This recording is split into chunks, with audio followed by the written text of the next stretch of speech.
push the button. Yeah, I'm going to have to be taught a lot of things, including pushing buttons. Good morning, everyone. This morning we're about to hold a planning council meeting. This morning there is a public meeting scheduled for 2 proposed zoning bylaw amendments. I will briefly summarize the procedure to be utilized for the meeting. First, the clerk will advise council as to when, how, and to whom notice of the public meeting was circulated for the proposed amendments being considered. The clerk will also advise of the appeal procedures. Next, staff will advise of the purpose and effect of the bylaws and provide any other information that is relevant to the applications, and the clerk will summarize any correspondence on file. From there, the public will have an opportunity to speak to the amendments being considered through the mayor. After the public discussion, the public meeting will be closed. Council will then consider the bylaws immediately following. I now declare this meeting to be a public meeting pursuant to Section 34 of the Planning Act to deal with the following proposed amendments. Zoning Bylaw 1831, Fine, and Zoning Bylaw 1829, Thompson. To the clerk. Notice of the public meetings were sent by first-class mail to the respective owners and assessed persons within 120 to 800 meters of the properties subject to the proposed applications, and to those persons and agencies likely to have an interest in the applications. The notices were sent at least 30 days prior to this morning's meeting. Included in each notice was an explanation of the purpose and effect of the proposed applications and a key map showing the location of the properties or a description of the lands to be affected by the proposed amendments. Other relevant information may also have been provided. These circulations were all provided in accordance with the provisions of the Planning Act and the Township of Georgian Bay's official plan. Members of the public are advised at this point that unless they make an oral or written submission to council before council makes a decision on these applications, that any subsequent appeal to the local planning appeals tribunal may be dismissed by the tribunal. Anyone who wishes to be notified of council's decision respecting the proposed zoning bylaw amendments must submit a written request to the clerk's office. The first zoning bylaw amendment is 18-31 with regards to fine and the address 1867 Harrison Trail, and to the planner. Morning. So for everybody new here and members of the public, my name is Victoria Lemieux and I'm a planner here at the Township. So our first application is ZBL 1831 for Walter Fine.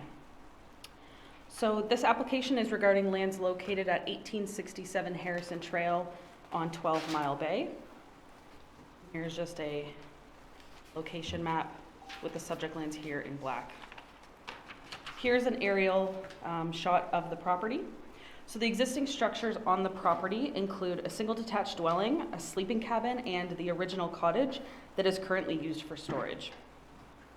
There is vegetative buffering along the shoreline, and the property has a steep slope towards the water with soft landscaping features down towards the dock area. So this application proposes to change the zoning of the subject lands from shoreline residential type 1 SR1 zone to a site-specific shoreline residential type 1 exception 64 zone. The effect of this proposed amendment would be to permit a second sleeping cabin on the subject lands within an existing structure with a maximum area of 72 square meters. So the subject lands are designated waterfront in the township's official plan and are currently zoned shoreline residential type 1 within the zoning bylaw. And as you can see here, the lots on either side of the subject lands are of similar zone with crown lands to the rear. So here we have the existing site plan of the subject lands. Here you can see is the main cottage dwelling in the central area here. In this black square here is the previous cottage, and this is what is to be proposed to be used as the second sleeping cabin. Here is a small sleeping cabin that exists to the side of the cottage with the septic area to the rear. So here we have some photos of the subject lands. This is in the rear of the property looking towards, here is the main dwelling and this previous old cottage here, which is the proposed location for the new sleeping cabin. And here is the rear of the existing main dwelling. And here is the sleeping cabin that exists on the east of the main dwelling. And here's a photo of the main dwelling from the from the deck of the existing sleeping cabin. And here you can see quite high and substantial vegetation that does exist. Here's another shot of the main dwelling from one of the landings down towards the water. And also, sorry, oh, no, that's another photo, pardon me. Here is one of the landings down towards the dock, and again, substantial buffering that exists.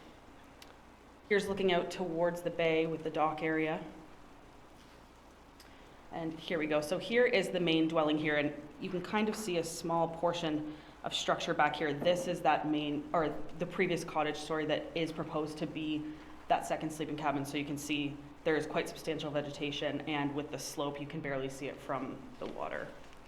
And again, here's a shot of the existing vegetation in the front yard from the deck of the proposed second sleeping cabin.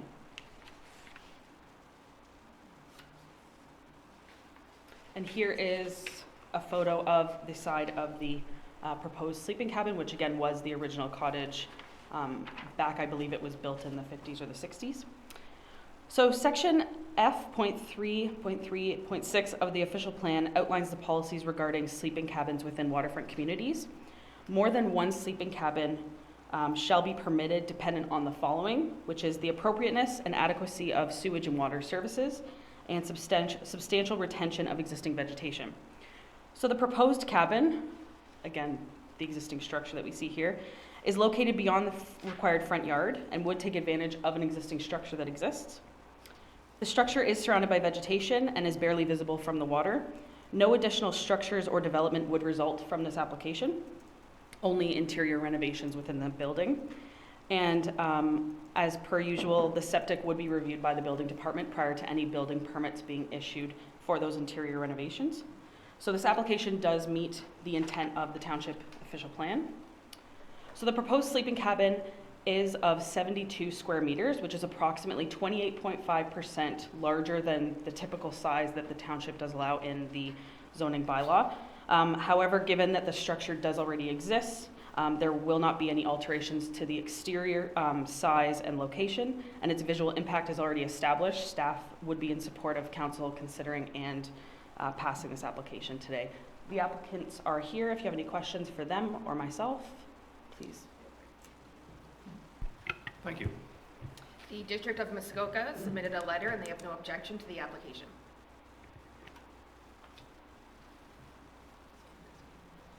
Is there anyone from the public who wishes to speak to this application? I just want to add Please. that, Can you please identify yourself before you... I'm sorry, Could I'm you- Lynn Fine, the other half of Walter. The frontage that she was showing, where that plateau is, has all brand new naturalization in it too as well. I just want to add that because we're very environmentally conscious.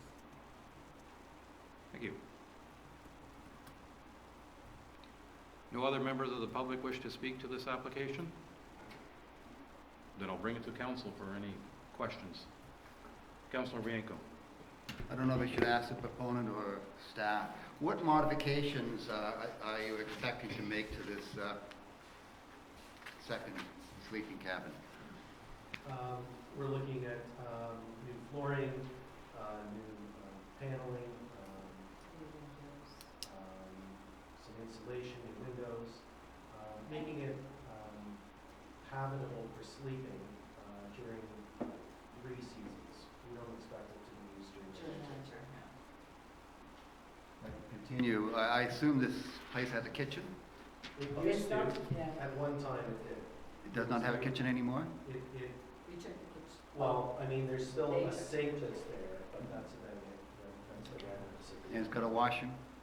There is, yeah. And we would like to actually reattach the, or upgrade our septic system. We have an application in and a permit for that already. It's already been approved. It's already been approved, just to add a bathroom to it so that it's compatible with the bylaws. May I make a suggestion to staff, maybe next time you bring this, something like this, you should probably make a diagram of what is proposed for the second cabin, because you're always concerned that this might turn into a second cottage. Because I was wondering if this kitchen was there, it would definitely probably turn into a second. Sorry. Anyway, so maybe next time, we should probably have a diagram of what they're proposing to do with that cottage, so we get an idea what it's gonna look like and finally. That's all questions I have. It's purely a sleeping cabin, there's not Yeah. gonna be a kitchen in it. Councillor Cooper. I have a few questions. What is the acreage of this property? So through your worship, the lot area is 0.53 hectares. Yes. Convert that into acres Which- for you. Is about, what, an acre and a quarter? I think so. Something like that? Yeah. Okay, thank you. And may be mistaken about this, but I thought our bylaws have regulations that essentially say under 2.5 acres, 1 sleeping cabin. Through your worship, so this is why this zoning bylaw application is going forward, because as of right now, based on their lot area, they would only be permitted the one. So this is why this site-specific application is going forward to allow for the second. But I didn't hear that part in your report, I'm sorry. Oh, I apologize. Well, I just want to make it clear. So that's one of the issues, is that it's, we're typically allowed. But one thing that I find more concerning is that, to the best of my knowledge, we have a cap of 600 square feet for sleeping cabins. And to the best of my knowledge, since our new official plan was put into place, that we've not allowed sleeping cabins to be greater than 600 square feet because of intensification and concerns of the official plan, and that's where I fall. I guess I'm seeing two things. One is 1 sleeping cabin's allowed, and secondly, that we're well over the 600 square feet. 75 square meters must be close to 800 square feet, something like that.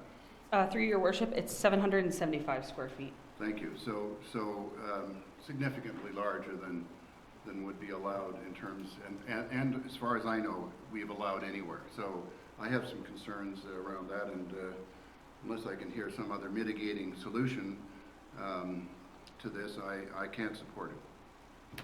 Thank you. Councillor Wojcik.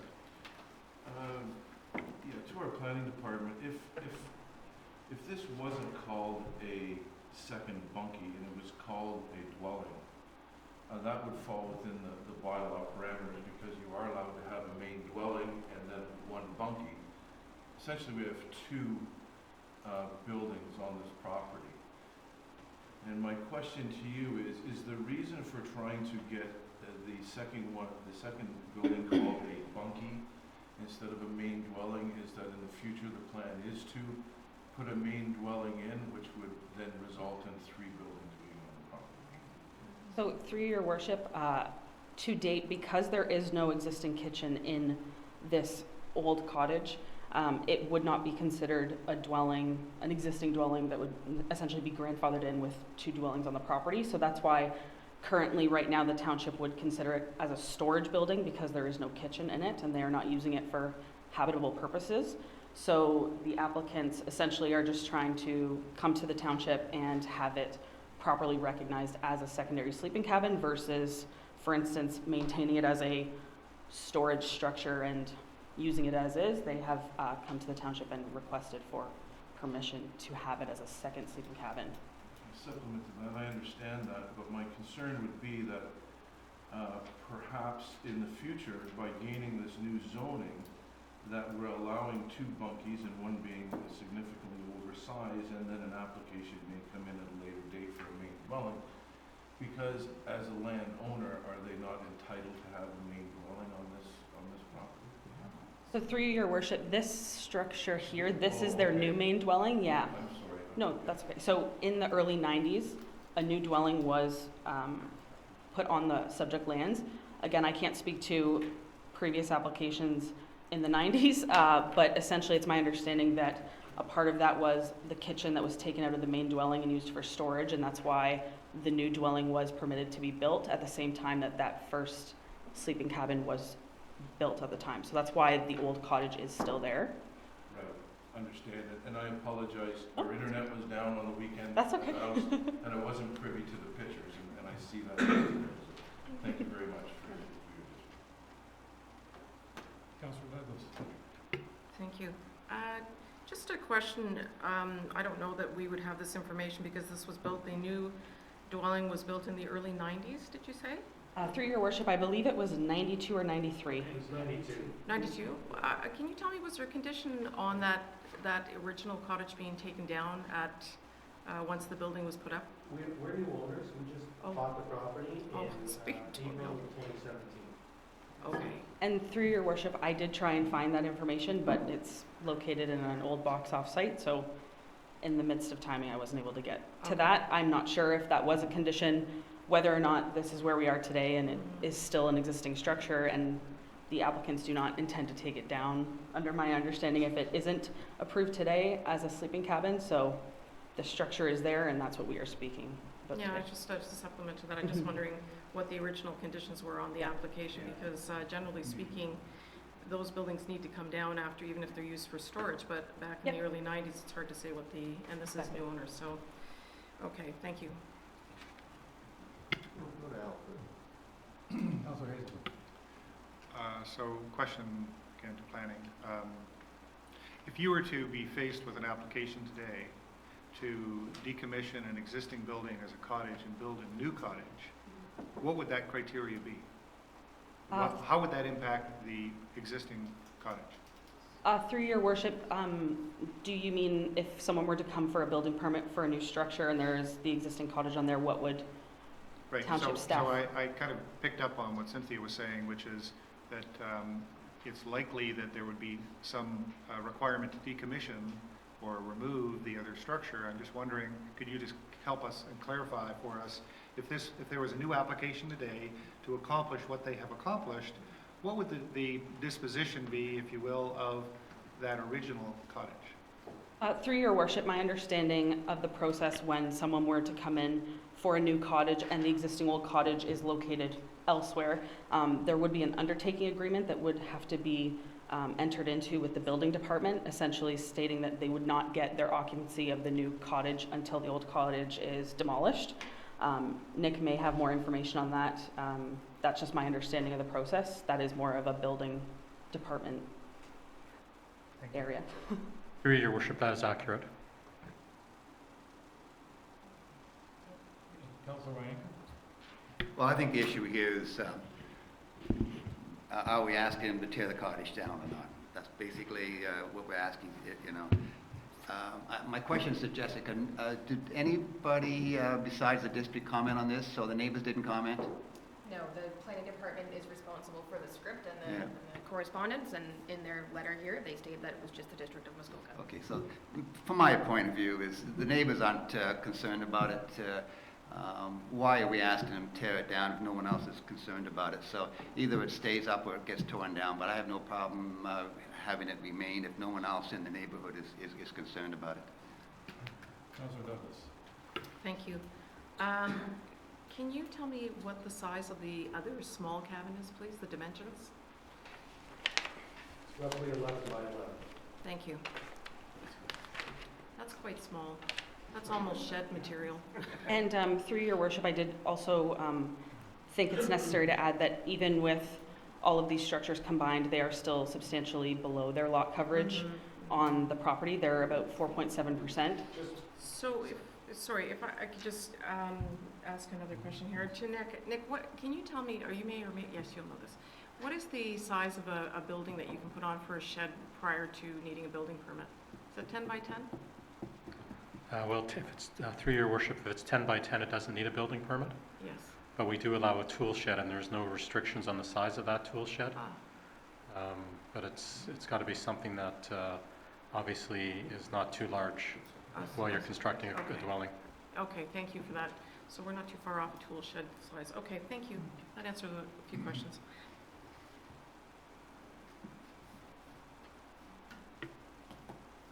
Okay, I got too many people here. Councilor Cooper, I think, with the hand up first, sorry. Yes,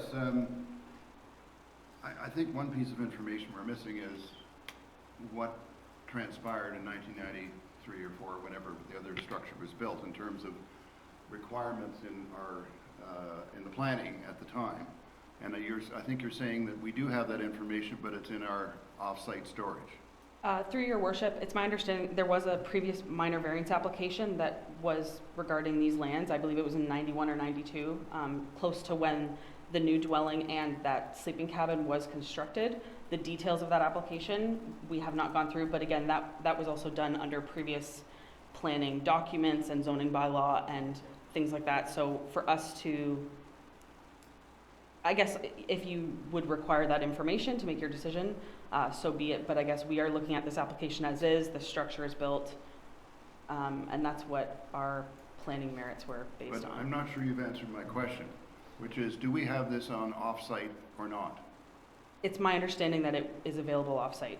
So my recommendation would be that, for starters, we defer this to get that information.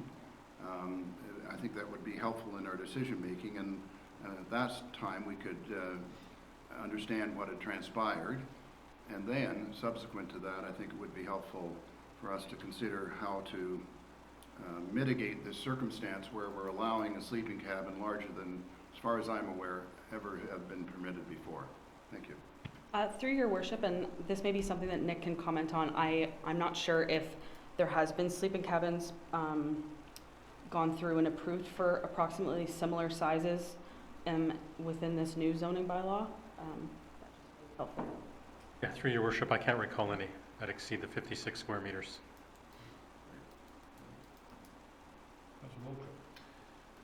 As a normal course of action, when somebody applies, in this case back in the early 90s, to build a new building, we demand that they put up an amount of $30,000 or whatever it would cost for us to remove the old building, and failing that they don't comply, then that money is kept and we use it to remove the building.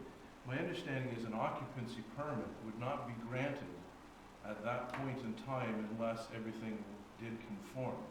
So, being that there obviously is an occupancy permit on here, I'm under the understanding that the conditions would have been met. But I would like to dig into those old files and have a look and make sure that we're not making a mistake here today.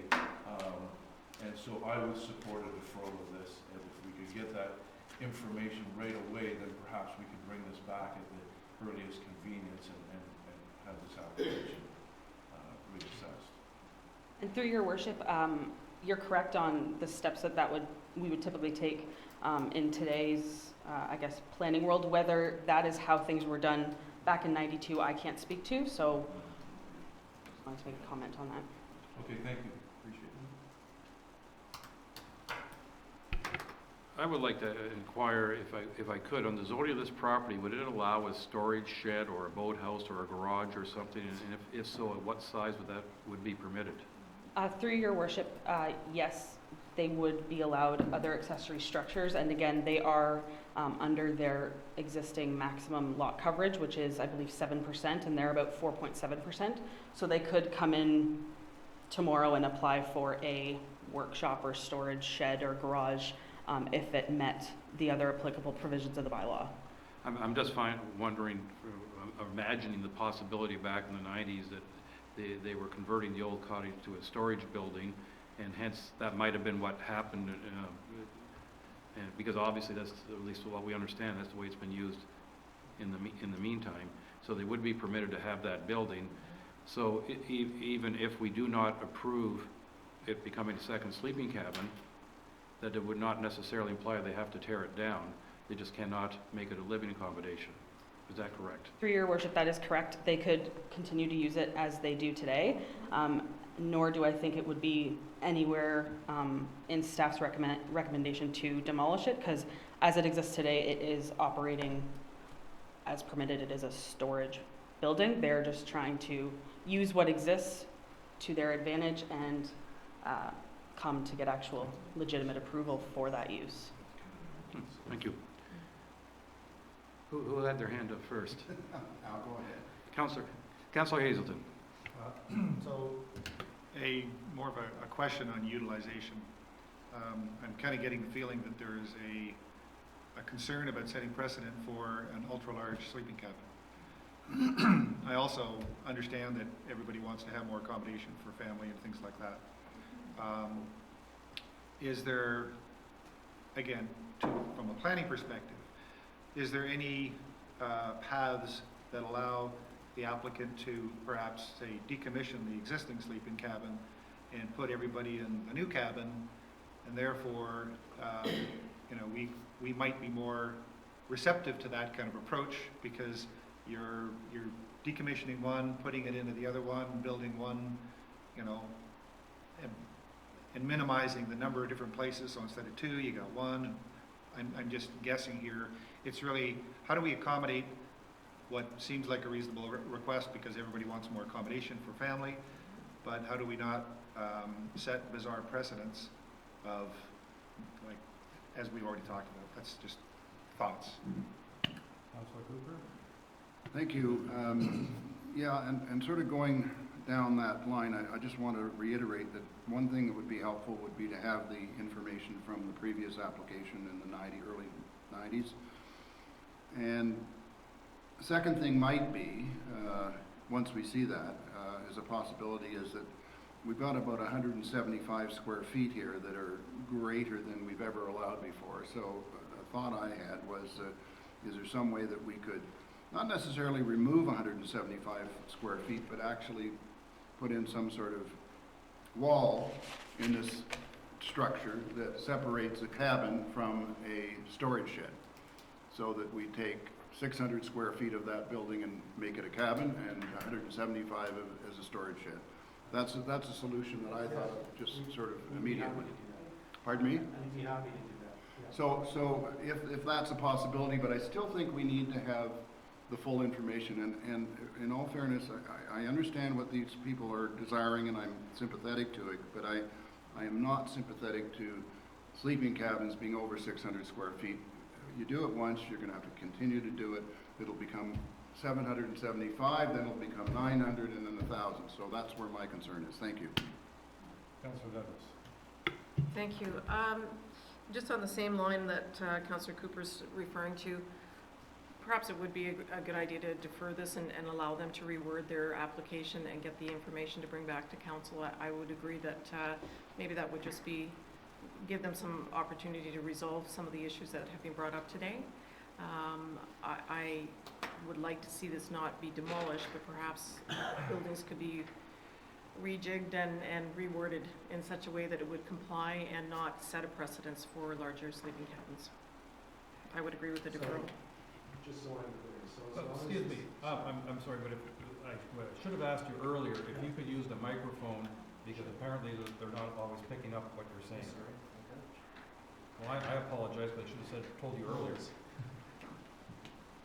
Sorry, I just want to add to that before I finish here. I'm not suggesting to the applicant to do anything here other than if you listen to what we're saying. I'm just agreeing to a deferral. It just gives an opportunity for more information to come forward. Okay. I just want to be clear, so if we just reword the application so that, You have to speak with the planners about that. sorry, if we just reword the application so that the sleeping cabin does not exceed 600 square feet, and the rest of the existing structure is used for storage, that would be permissible and allowable. There would be no objections. I don't know if I'm not sure we can commit to what our decision would be the following month, but clearly, based on what some of the councillors have said, that certainly would make it more palatable. Thank you. I think there's also a curiosity as to what happened in the 90s, if we can dig up those records, though that was clearly well before your time.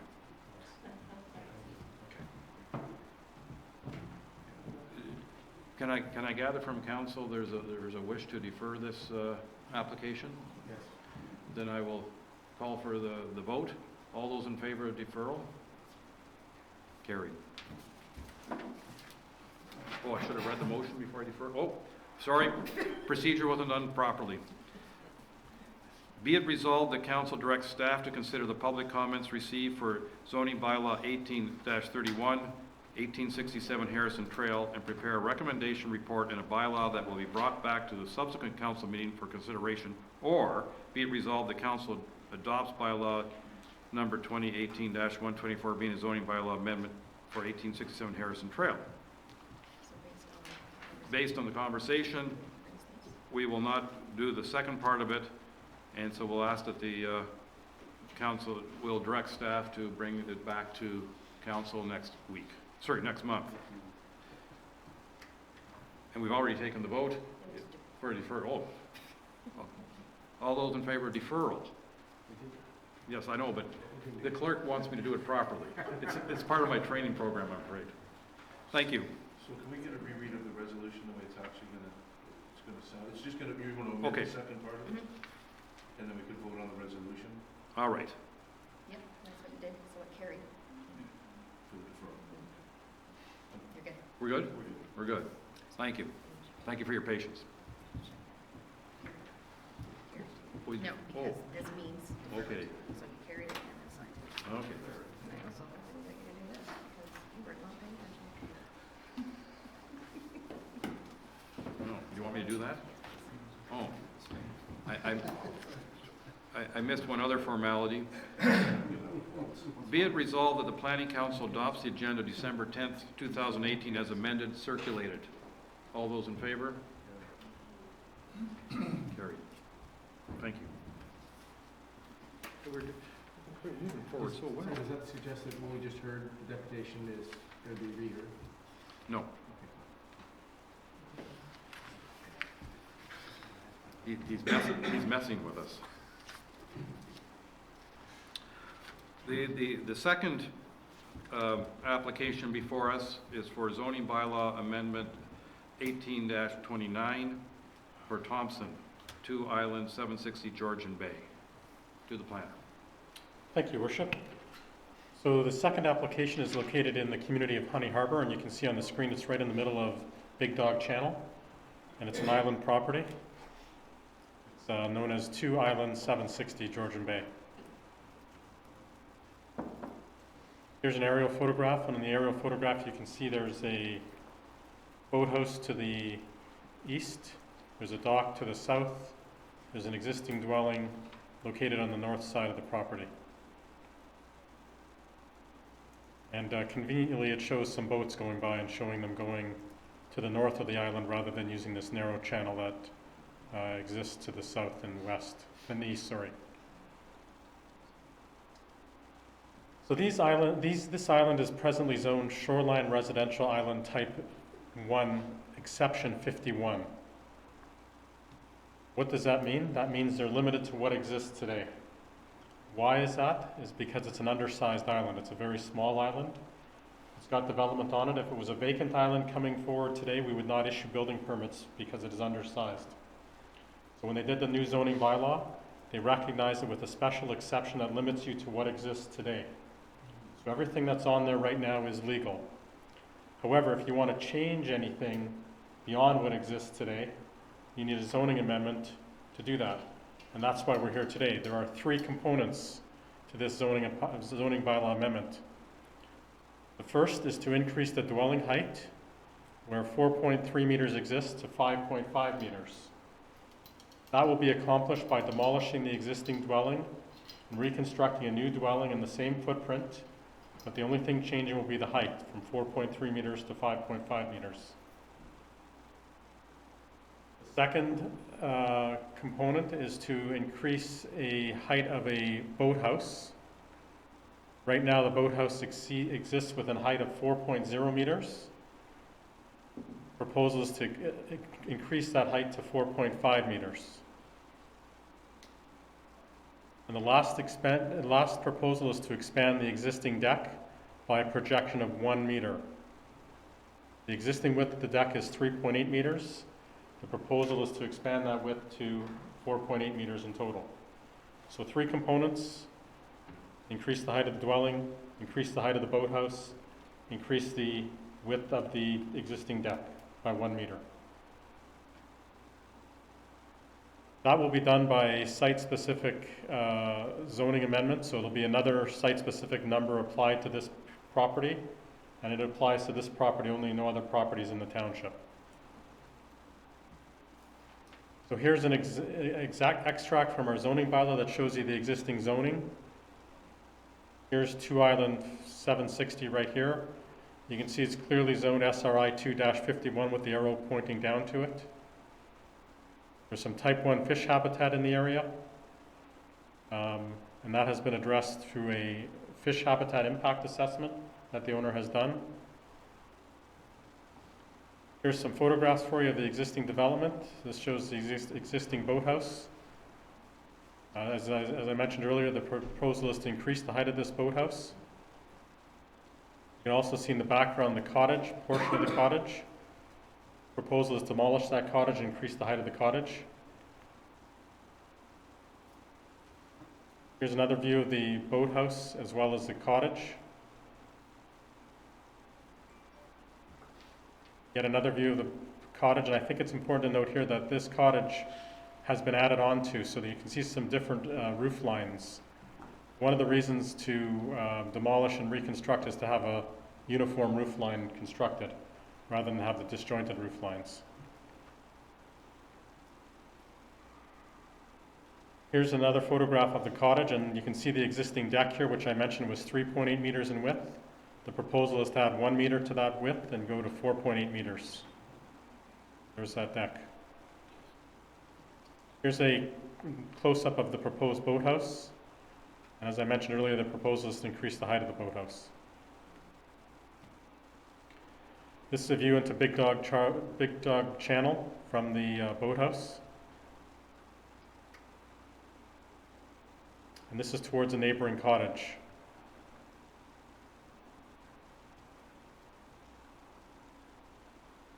This is from the boathouse looking towards the existing cottage.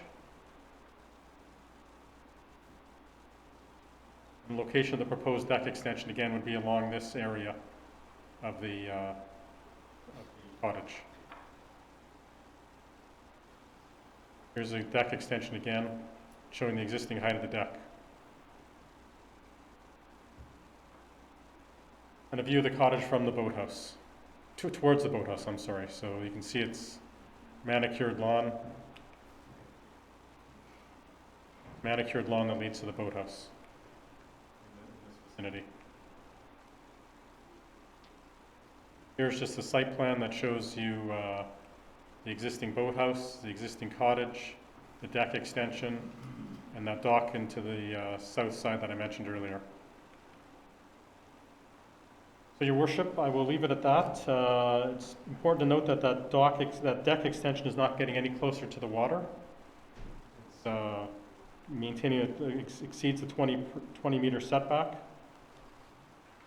I will note that Mr. Thompson is here, who he can answer any questions that I might not be able to answer. And I'll leave it at that, Your Worship. Excuse me.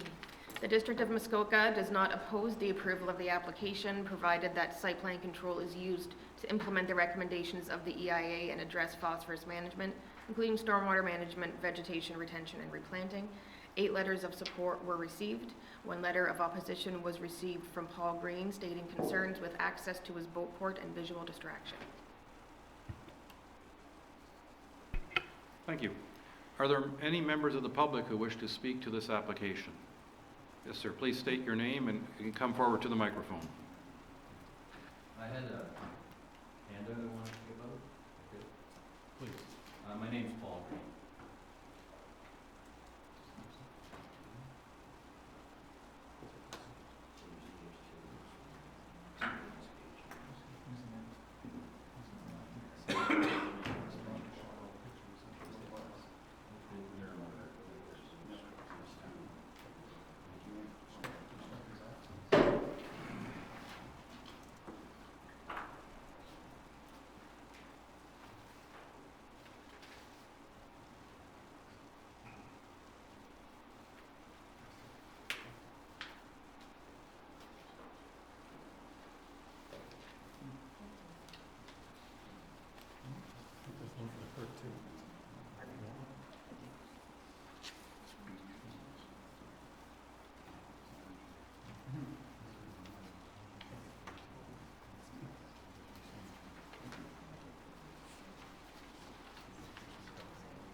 May I begin? Yes? Please. I just would like to read to you the statement that I've given you there. And I also included the 2012 minor variance application as well for you to, in case you didn't have it. Honorable Mayor and members of council, I would like to thank you for the excuse me, sorry, I'm a little nervous. I would like to thank you. I would like to thank you for providing me with the opportunity to speak at this public meeting. My name is Paul Green. I own the property immediately adjacent to Mr. Thompson's. My legal address is 200 Island, 630 Georgian Bay. I trust you have already read my submitted comments and took the additional step of reviewing the Committee of Adjustment hearing that took place on November 2nd, 2012.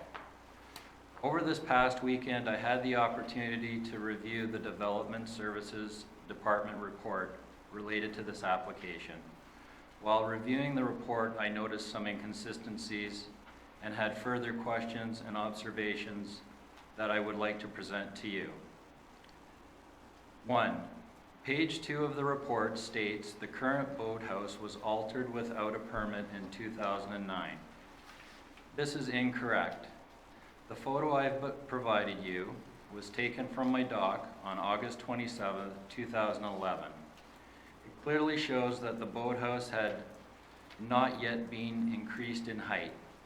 The increase could only have occurred in the winter months, sometime in January through May of 2012. I'm curious to know how the 2009 date was decided upon. 2. Page 2 states the applicant is proposing to demolish the existing cottage and rebuild it on the same footprint. The report later goes on to state on page 5 that the new construction of structures is not being proposed. 3.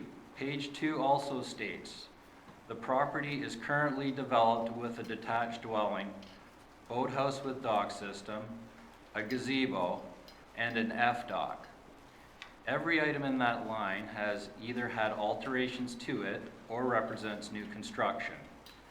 The dwelling, while not increased in size, has already had expansion to its attached decks.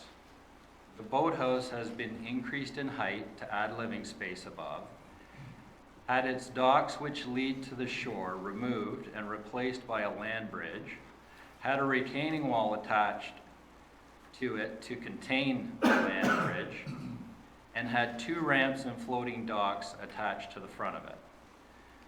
The gazebo is new, however, I'm not sure which one is being referred to, the one on the beach or the one near the cottage. The new F-dock was part of the 2012 Committee of Adjustment and had to be substantially reduced in size. 4.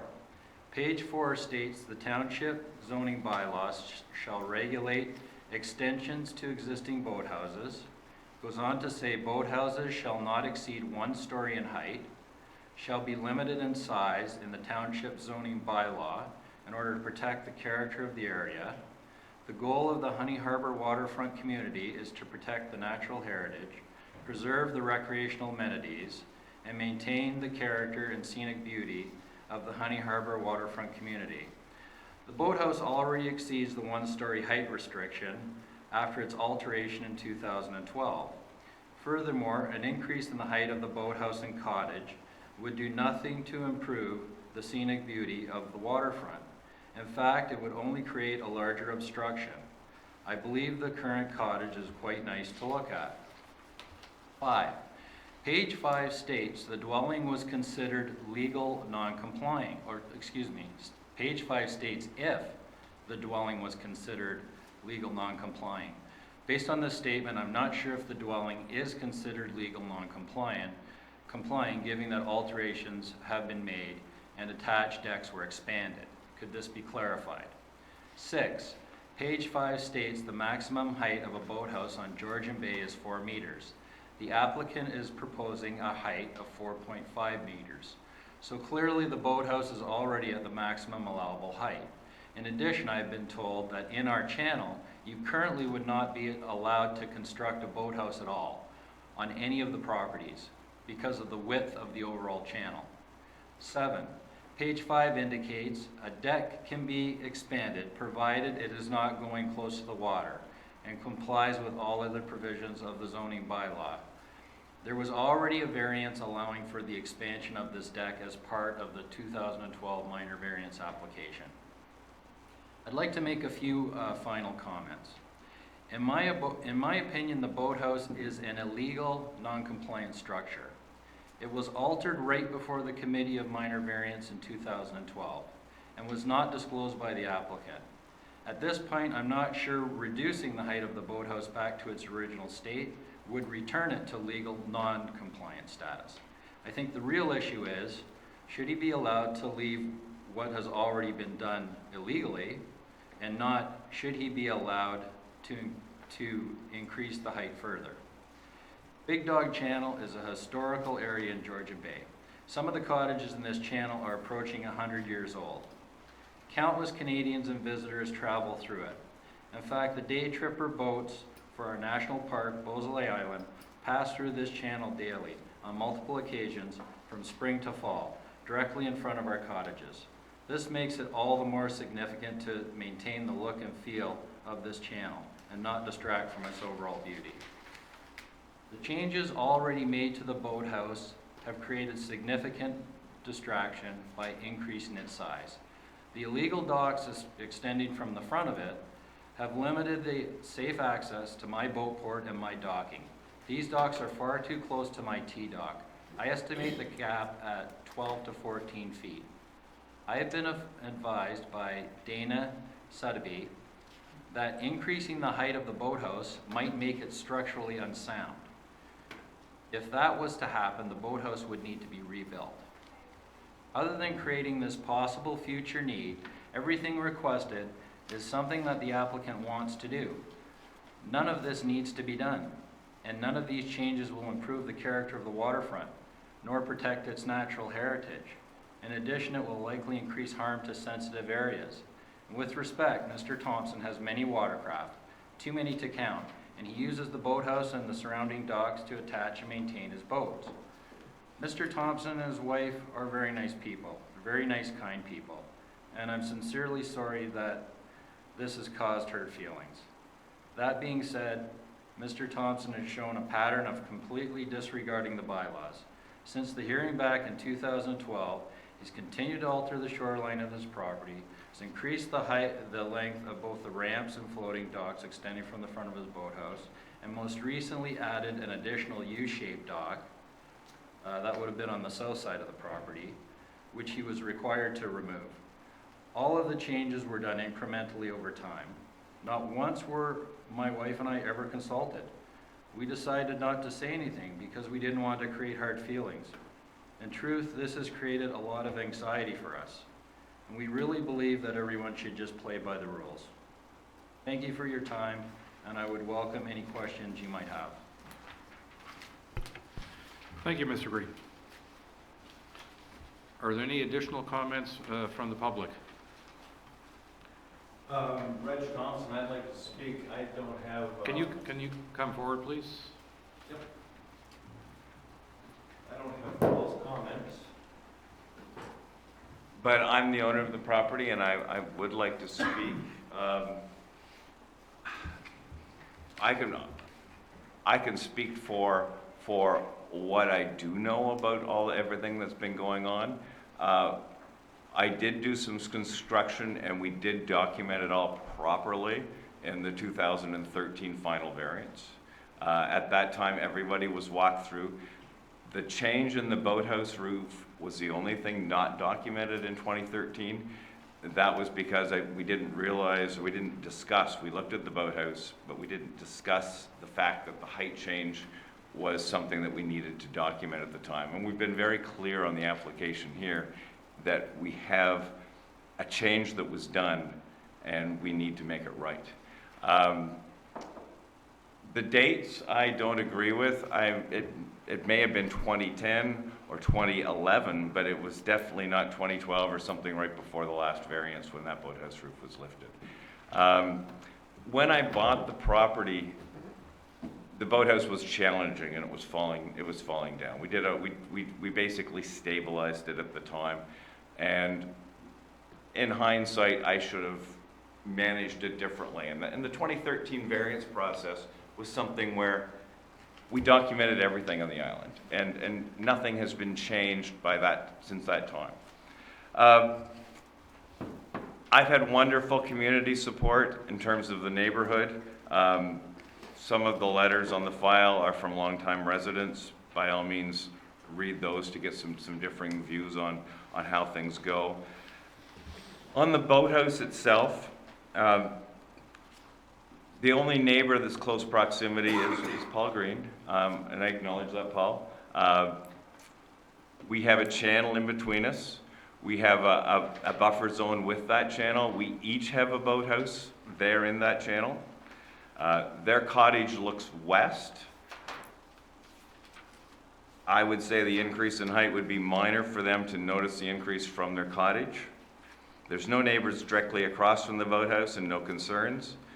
The boathouse is also tucked into a cove and out of the main channel. It will also not have a flat roof.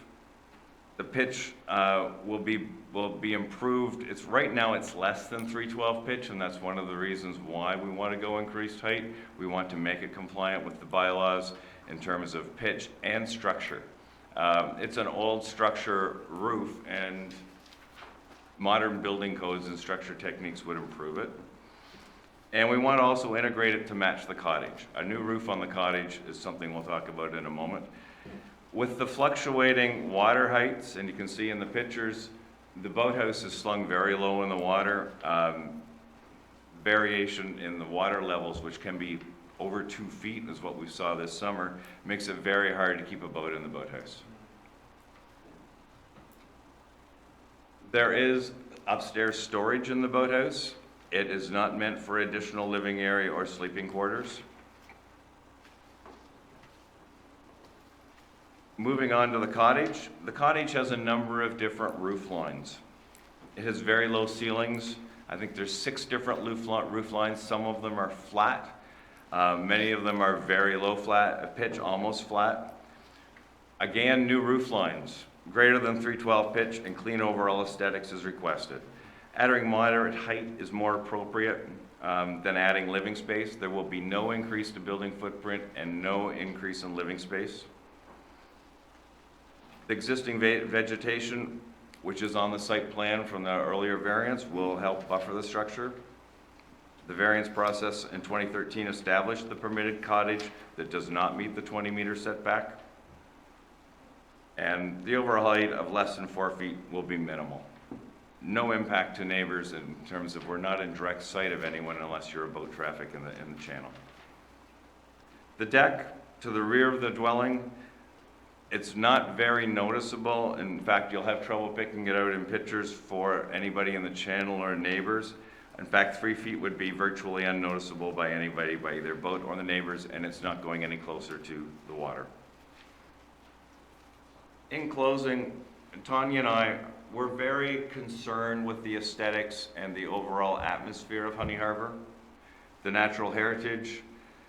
We want to update our structures to modern building codes, modern roof lines, and have them fit in, not make them monsters by any means.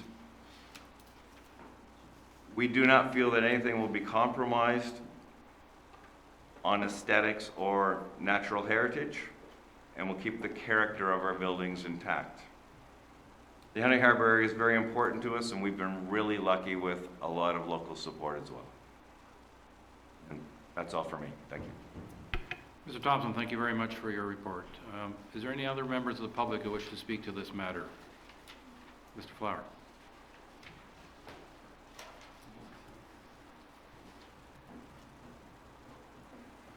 Yeah, I can hold a microphone. Absolutely. Second there. We don't normally have this much demand to speak. Are we on? Is the light on? Yes. David Flower, Port Severn, and I would start by saying I concur with Mr. Green, I believe it was, with some of the contradictions in the staff report. There do seem to be several. But I don't have any real issue with the alterations that are proposed here. It's more or less the supporting documentation that accompanies the application, at least what has been presented, I guess, to the public in advance of this meeting.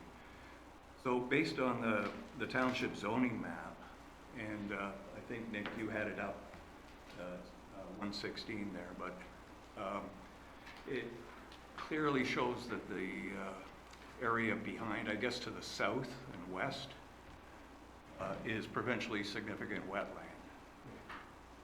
It's off the diagram there, but that entire area in behind the island, excuse me, would be PSW at this point in time.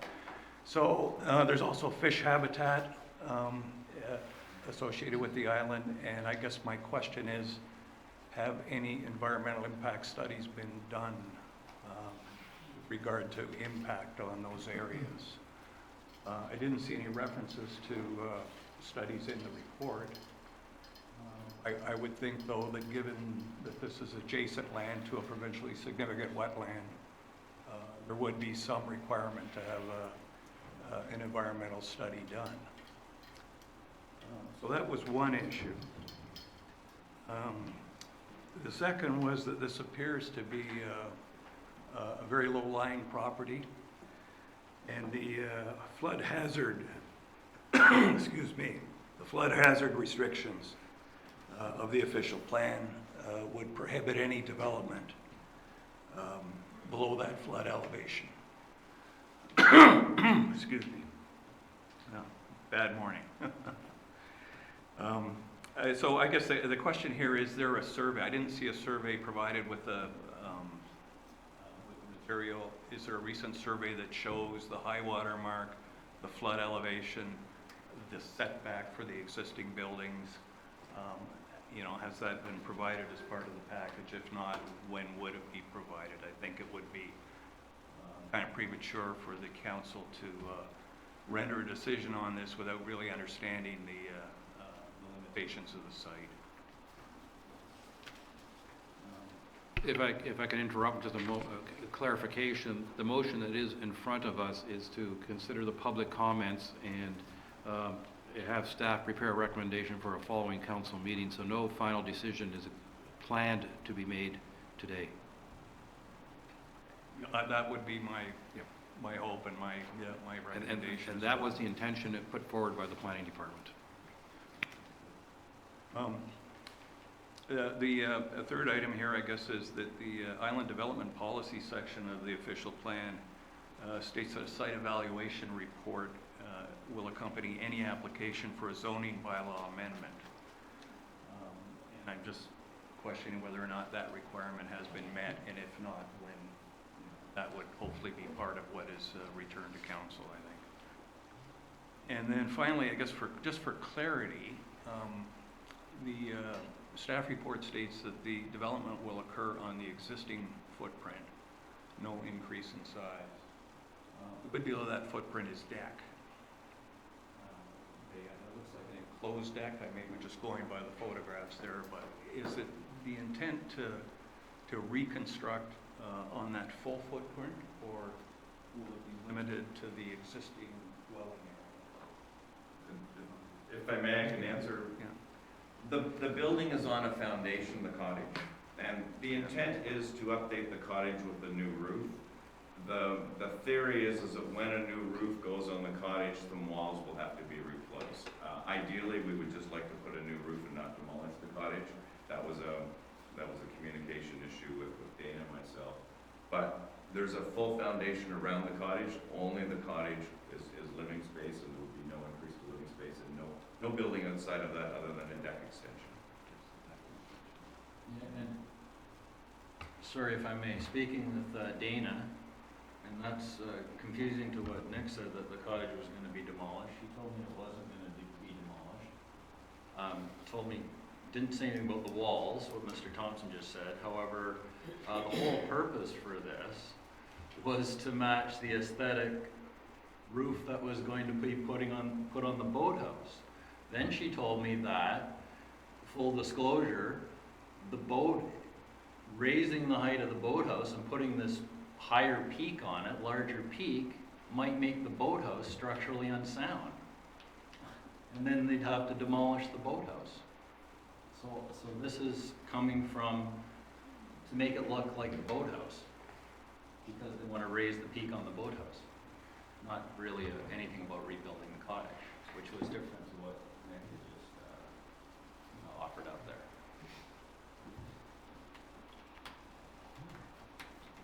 Those were my comments, I Okay. think. Thank you, Ms. Flower.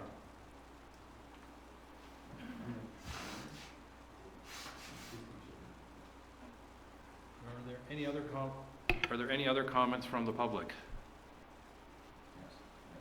Ms. Green? I'd just like to say, I know this isn't the final hearing for this, but we don't have any architectural drawings. We don't know what's being proposed. We're talking about raising a boathouse, and I would like council and to speak to this if they could. In my opinion, the boathouse is illegal, non-conforming because it was raised. The docks, and the hearing was in 2012. The changes were made to the boathouse the winter of 2012. That there is no doubt about that. I have documentation to show that.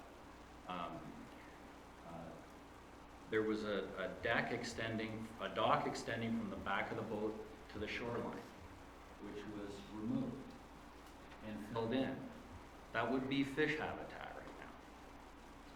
The docks extending from the front of the boathouse were never there, and were added. None of this has ever been addressed by the municipality.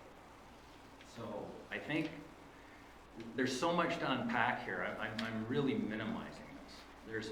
There's a lot more to unpack that could be discussed here. But, I respect that, there's only so much time left. But I think there's a lot that needs to be looked at, discussed, talked about, and maybe some real decisions can be made about this property and this application. Thank you. Thank you. Do any councillors wish to speak to this application? Councillor Douglas? Excuse me, thank you. I think all of us are losing our voice today. It seems to me that we are lacking a bit of information on a few things, not so much the building itself, but I too would like to have some answers as to whether the covered deck on the cottage is proposed to be a part of the main structure, new structure, as well as more information on the boathouse. The boathouse, to me, I'm just looking at some of these pictures, I just want to make a comment, looks like it's sufficiently high now. The boat that's in there looks like it's sitting on a cradle, for one thing, and I think we're at Fairley, and this was taken in August by the looks of it. It looks to me like I think our water levels are quite high right now, if I'm not mistaken, in Georgian Bay. Yes.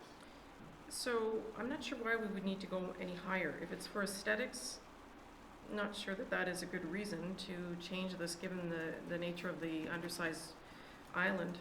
I personally would like to see more information on what's happened with this boathouse docking, the information that's put forward, and what the proposal is to be set forward if this does get approved.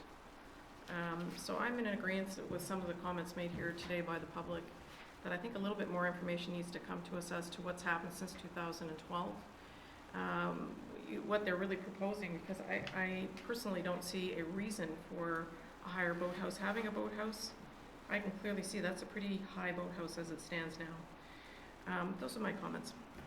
Thank you. Councillor Douglas? Sorry, you were Councillor Douglas. Councillor Cooper? Sorry. Thank you, Mayor. Well, first of all, I'd just like to say that I'm really delighted to see that this property has actually been zoned as it should be, which is SR exception 51. We have a lot of properties that aren't correctly zoned, and this one actually is, which is a gold star. So that's good news. I do have some questions, though, that are more fundamental in terms of what aspects of this property as it exists now are actually went through an approval process and what things didn't. For example, I'd like to know what the real acreage is of this island as opposed to the reconstructed acreage of this island. I see areas that, to me, are pretty telling in terms of looking like it adds acreage. So I'd like to understand what that is, the base acreage, and then what has been expanded, and then if it has been expanded, where is the approval process? Certainly the beach and a lot of areas that are very flat do not look natural to me. It looks like it's been engineered. So was all this approved? Some of it? None of it? I don't know. And as I said, where are the planning approvals? I heard comment about living space above the boathouse. That, as far as I'm concerned, is, I don't know whether it's conforming or non-conforming. We don't allow living above our boathouses. And did we give an approval for that? I'd like to see a recent survey. I don't see that. So there's a number of things, pieces that are missing on this particular property. So those are my comments, and I'm directing those to the planning staff to provide us with full and total information. Thank you. Any other councillors? Excuse me, am I allowed to respond? No, not at the moment. Not- Councillor Bocek. And then, Nick, perhaps you could help me a little bit with this. It was said that behind, I'm trying to find the picture here, behind the island was an F1 fish habitat adjacent to both the island properties and the mainland, or correct. So, Nick, it was said to be by Mr. Flowers a PSW. And in my report it says it's an F1 fish habitat. Can you, regardless, tell me what the setback would be from a PSW in order to continue work even on a legal non-conforming structure? Yeah, so just to answer one of the other questions that came up is there was an environmental impact statement done. Correct. So that is on file. We didn't reference it in the report, so our apologies for that. Okay. In terms of the setback from the EP, I just want to give you the right setback.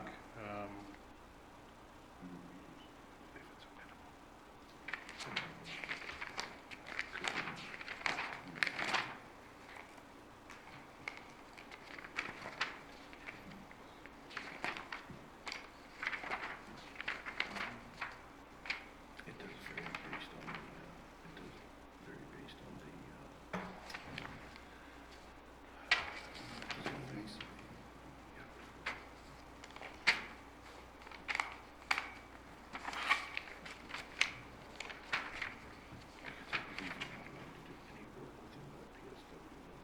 So the minimum setback from an EP PSW shall be 15 meters. The minimum setback from the type 1 fish habitat shall be 5 meters. Okay, so a minimum of 15 meters from the PSW. Correct. And I don't have the report in front of me, but is there a report showing the boundaries of where that PSW actually is? Because PSWs generally have a habit of being adjacent to a shoreline to a certain distance, and I'm just wondering if that whole bay in there is a PSW, and if it is, the minimum requirement would be 15 meters. The PSW area is this area in here. The entire area. This area with up to this green line. Okay. So the southeast side of the island has no environmental constraints. Right. The boathouses. The northeast? And the southeast, right down at the bottom, where the. Southeast here? In there. Yes. That's No, no, no, PSW. just up a little bit to the right where almost where the properties touch, is that still? This is FH1. That's Type- FH1. Okay, Type thank 1 you. fish habitat. Good, that's what I needed to know. Thank you. Okay. Councillor Jarvis? Yeah, if I could just ask a question of Mr. Green, I believe in some of the correspondence you gave us, I don't see it in what you handed out. I see a picture of the boathouse from the rear. It must be relatively recent, showing water over the landfill. Is that, can you tell me when that was taken? Yes, I can. That would have been the letter to council? Yeah. That I sent?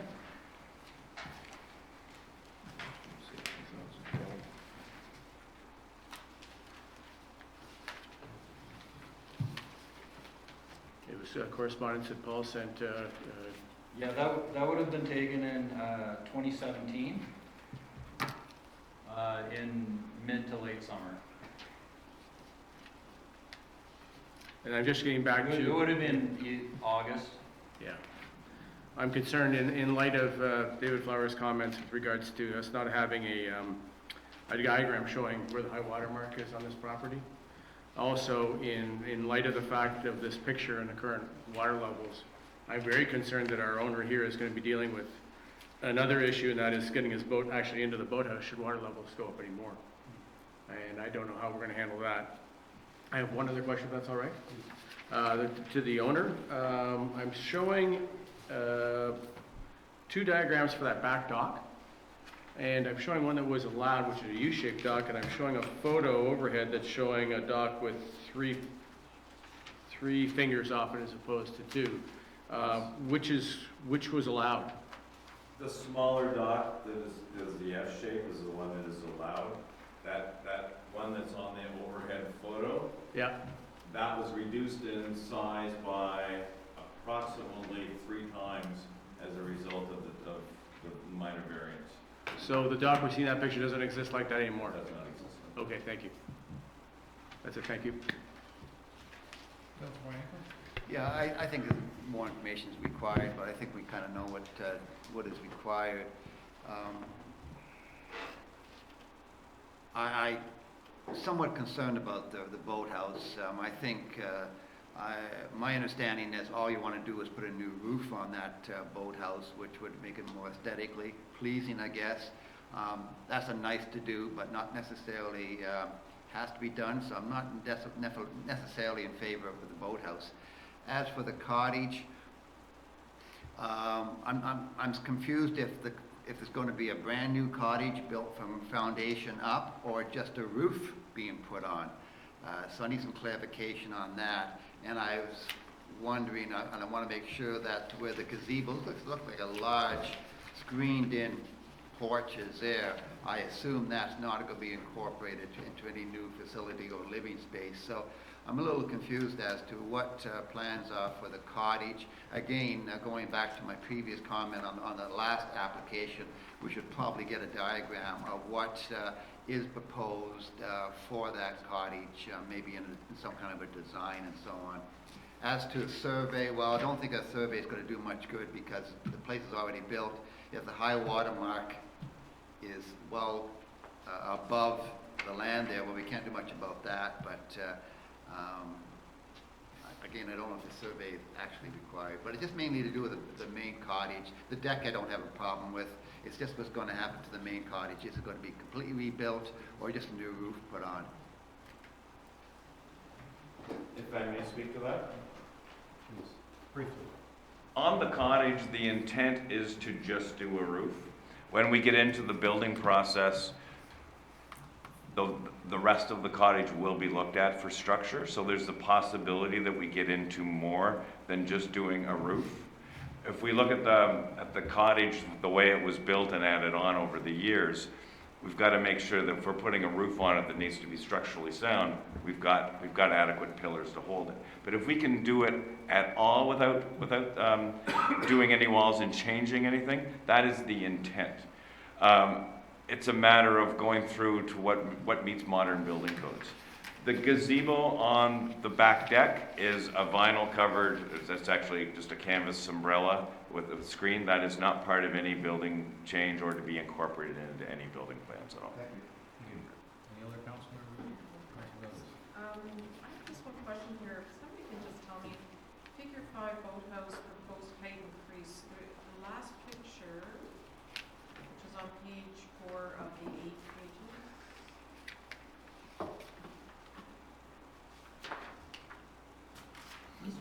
No, it's just a picture of the dock with a view out.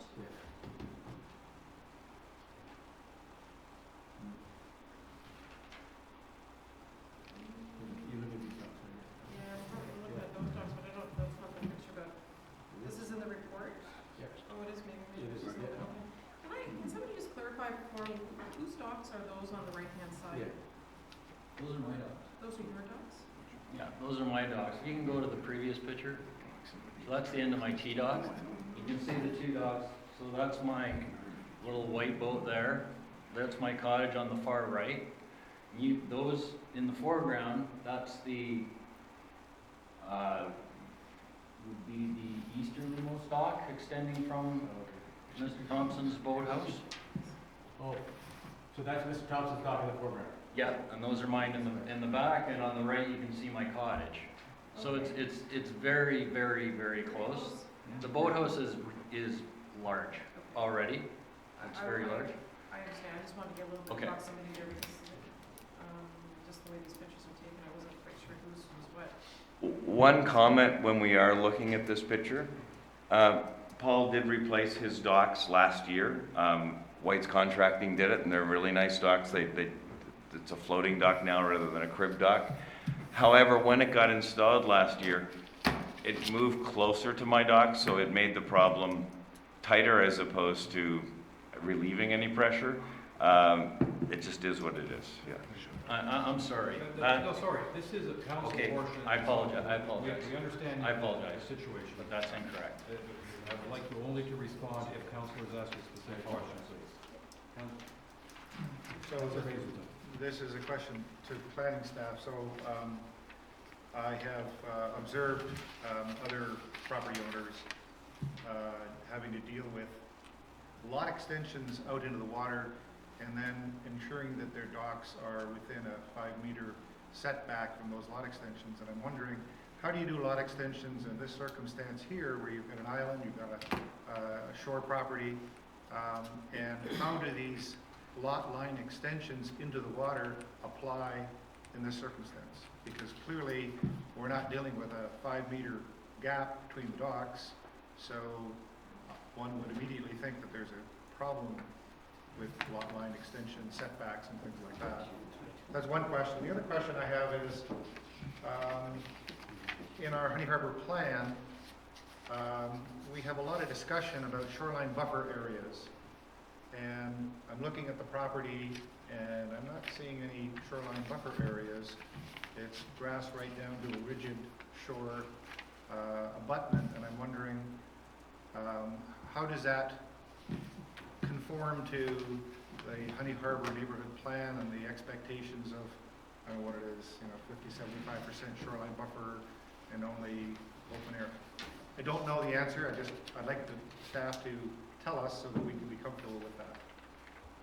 Okay, through your worship, do you want this now or do you want it in our planning report? I would assume that there's other things you will have to come back to us with. Yes. I would like, just on the topic of the dock though, on the lot line, I'd be interested to understand that now. I think everybody would benefit from that. Yes, through your worship, there are no lot lines, side lot lines on an island. So Okay. there is no 5-meter requirement setback on an island. So it's legal then to have an island property put their dock structure in a manner that would actually potentially block their land-based neighbor from accessing their property. It's possible that would be a navigational hazard. That'll be dealt with by the federal government. But if it's not a navigational hazard, then our bylaw is silent on it. So I would suggest that we probably want to rethink our bylaws on that front, because what occurs to me is what is entrenched in stone on a normal property environment is abandoned for this circumstance, and we end up putting two neighbors blocking heads on issues like access to their property, when we shouldn't be putting the problem on them. We should be having a structure and a bylaw system that takes those kinds of obstacles away.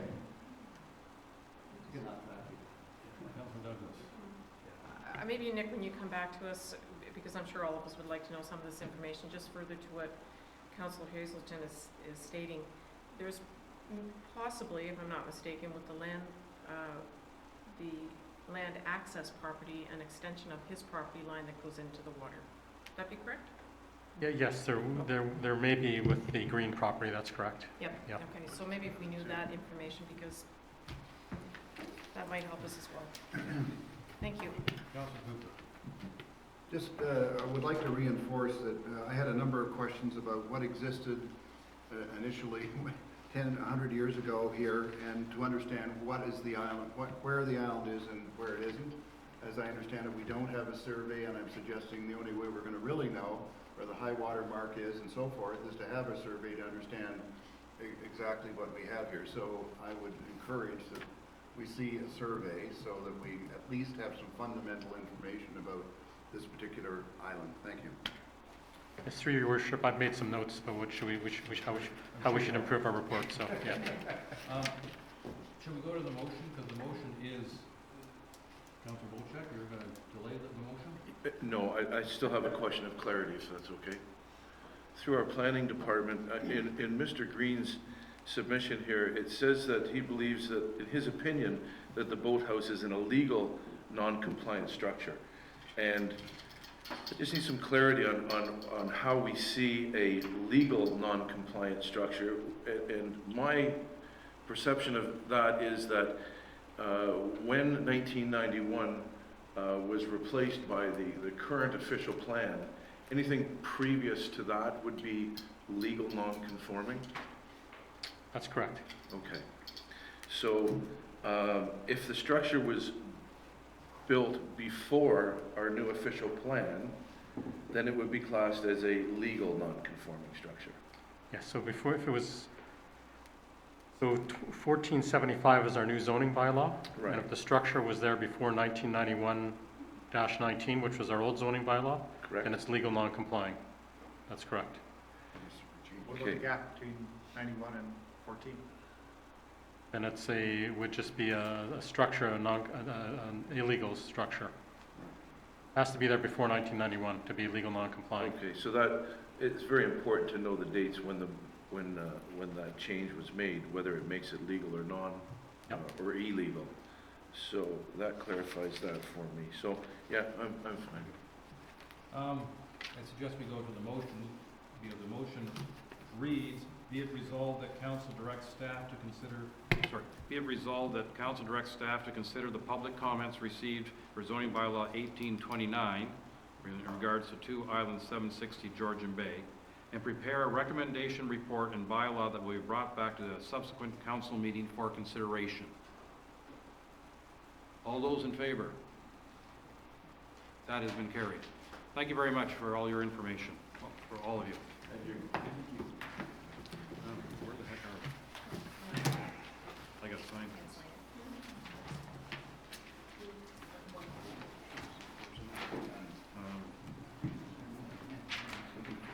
What's this? So we have no one more presentation? Nope. Okay. May I ask one question? May I get a copy of whatever notes were circulated? Could that be possible? Thank you. So, Mr. Mayor, a bio break after this, please. yes. We got probably only a few more minutes until we can end it. Can you last another 5 minutes? Sure. Okay, we'll try to do that. Yeah. That ends the public portion of the public meeting held under authority of the Planning Act. Agenda item 5 is bylaw. Can we just read this, or is there a presentation attached to it? There's no presentation, but just to explain, previously a shore road allowance was purchased and there was an error in the bylaw prepared by our lawyer, and so now we just have to bring back a corrected bylaw. Has there been our report? Yep. Good. The bylaws in the report. Bylaws in Not there. an actual. Not an actual report. Okay. The motion reads, be it resolved that council adopts bylaw 2018-126, being a revised bylaw for the closing the shore road allowance at 17548 Georgian Bay Shore. Council wish any discussion on this? Councilor Bocha. Just clarity on the deeming bylaw. Does this need to be approved by council, the amendment before a deeming bylaw is struck, or?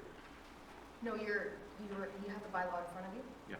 So once this is approved, then the sale is final. Okay, thank you. Any other discussion? Council Cooper. Just for clarity, because we are approving something here, what was the error, and so I understand? The error was that when the bylaw was prepared, they didn't include both parts 1 and part 2. They Okay. only included part 1. So right now, they only purchased a portion of the show road allowance. This is to correct that error, so they can purchase what council approved. And where is this located? So they're- It is? Gibson, Township of Gibson, it says. I don't know that. Sorry, the resolution. 17548 Georgian Bay Shore. Yeah,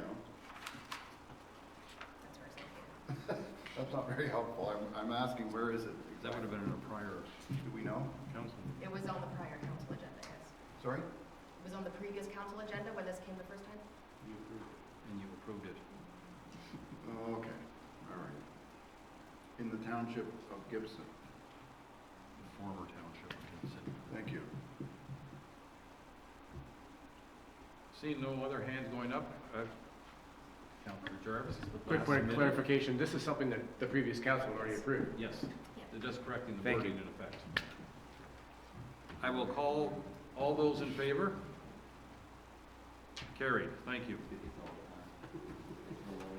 Oh, that's fine. Okay. The next motion in front of us is confirming bylaw. Be it resolved, Council adopts bylaw 2018-129, being a bylaw to confirm the proceedings of the December 10th, 2018 Planning Council meeting. All those in favor? Carried.